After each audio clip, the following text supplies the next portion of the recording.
sensibilizimi, duhet filloj sekuestrimi i të gjitha mallrave ushqimore, duhet filluar nga ushqimet e freskëta që janë pa faturë.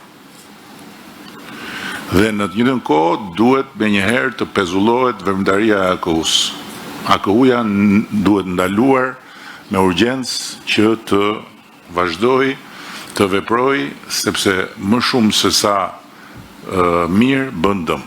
Duhet pezulluar AKU-ja, duhet ngrit një komision i posaçëm për të marrë në analizë të gjitha burimet njerëzore të AKU-s dhe procesi i bashkimit të atyre inspektoriateve të ndryshme që është vendosur tani më me ligj, duhet kaloj nga një proces i seleksionimit të burimeve njerëzore që do të merren me inspektime. Dhe këtu në komision duhet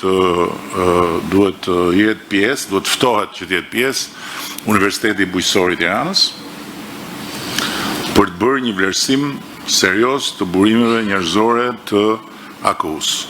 AKU-ja është shqetësimi më i madh në vend se të jetë partneri më i rëndësishëm, është shqetësimi më i madh i gjithë supermarketëve që janë në sektorin e bujqësisë, por është shqetësim edhe për gjithë restorantet dhe për gjithë kafenet e për gjithë pikat e tregtimit, sepse thash edhe herë, më shumë se sa bën mirë bën dëm.